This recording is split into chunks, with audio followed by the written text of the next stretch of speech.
This is a Sports Catastrophe production. Hey there, Heather Ho there. It's Jeff Coder Diamond welcoming you to another Sports Catastrophe Birthday Boy. And I know that normally I do Birthday Boy on a living person and talk about their life so far, but I couldn't find any live people for April the 8th. So I gotta go with this one, and that is Catfish Hunter. Born April 6, 1946, and grew up in Hartford, North Carolina. He excelled in sports. His pitching skill attracted scouts from MLB teams and all of that.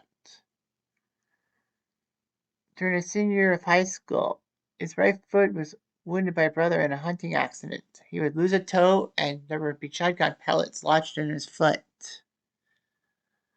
He was hobbled and a lot of pro scouts didn't like him because of the accident, but the Kansas City A's gave him a shot and signed him to a contract. He would be sent to the Mayo Clinic so that surgeons could work on his foot, and he would recover at Charlie Finley's farm. He did sign with the A's June 1964, but did not play professionally that year because of recovering from the hunting accident.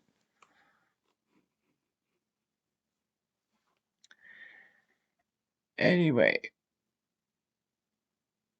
Catfish Hunter would be named Catfish because Charlie Finley wanted his pitchers to have a flashy nickname. So anyway, he would make his major league debut May 1965 with the A's and beat the Red Sox at Fenway Park. In 1966 and 67, he got to the American League All-Star team. And then Kansas City moved to Oakland for the 68 season. On May 8th, against the Minnesota Twins at Oakland Coliseum, Hunter would shock a lot of people by throwing a perfect game, meaning nobody got on base at all, by any means or necessary. So anyway, that would be the first perfect game since Charlie Robertson in the American League. And it was the first no-hitter by an A's pitcher since 1947, when they were still in Philadelphia. So Catfish had shocked a lot of people. The score was actually 0-0 to the 7th. And Catfish did get 3 hits that game, as pitchers had to hit for themselves, of course. And he had a bases loaded single to score a pair of runs in the 8th inning.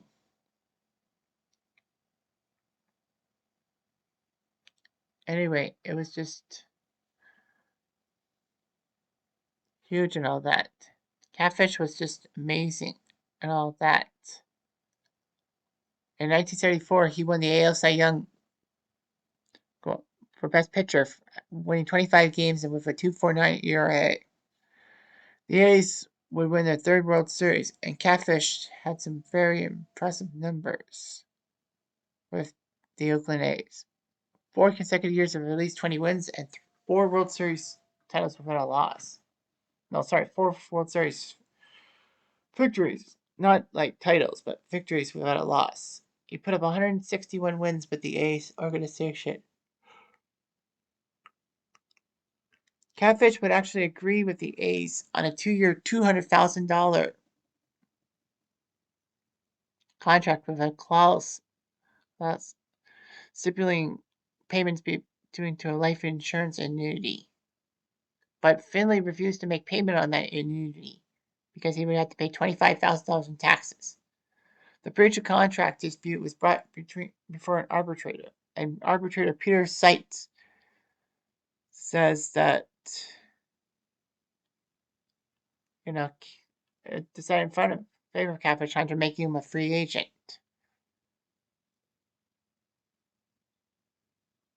Regardless of that, 2 weeks after he won the arbitration, Catfish became the highest paid player in baseball when he signed a 5-year deal worth $3.35 million combined with the New York Yankees. 23 of the 24 teams courted him. The Giants were the only team that did not. San Diego and Kansas City actually also gave him a good offer, and he could have gone to either side because those two teams were just past 5 years of expansion. But he wanted to stay in New York because it was closer to North Carolina and the team played on natural grass. Philly tried so hard to get the arbitration ruling overturned, but it did not matter and all that. Catfish got off to a rough start with the Yankees, going 0-3 in his first three starts. However, he came roaring back and got 23 wins for the 75 Yankees, making him the AL leader in wins. He also led in innings pitched in complete games, but finished second in the AL Cy Young voting to Jim Palmer. Hunter would be the last major league pitcher to throw 30 complete games in a season, and became the fourth American League pitcher to win 20 games a season for 5 straight seasons, joining only Walter Johnson, Lefty Grove, and Bob Feller.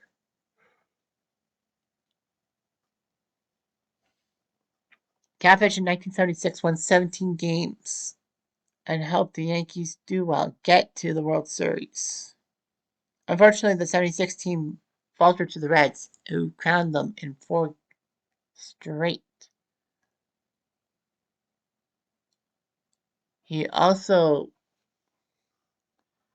was there in 77 and 78 when the Yankees went to the World Series, both times against the Dodgers, and beat them both. And all that. By 1978, he was diagnosed with diabetes and combined with his chronic arm trouble, his energy was sapped. Following the 1979 season, he decided to retire from baseball at age 33, winning 63 games in 5 seasons with the Yankees. He retired, winning 5 World Series titles as a player.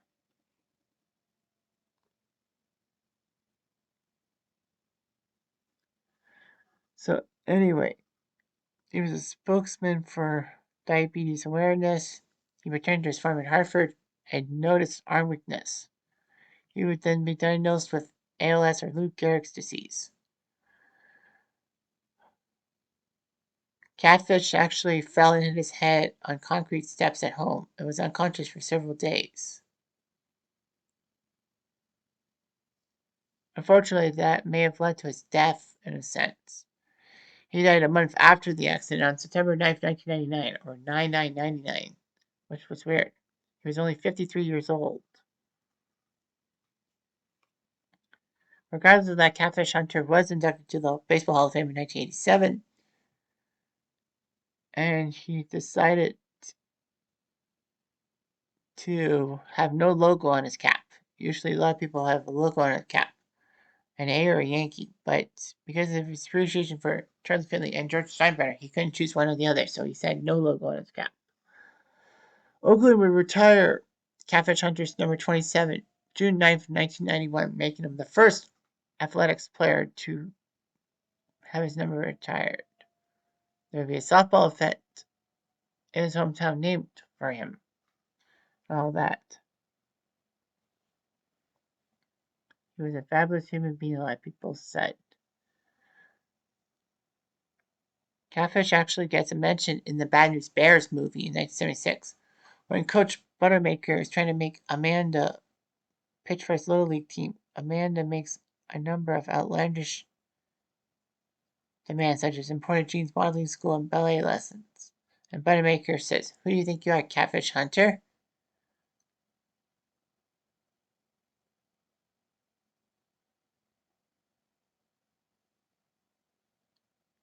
Yeah, so anyway, it is. It is. So he put up 224 wins in his major league career with over 2,000 strikeouts. He was the first major free agent in baseball history, and he pitched like he deserved to be a free agent and a powerful pitcher. So he's got that going for him. Anyhow, I'm Jeff Diamond to do.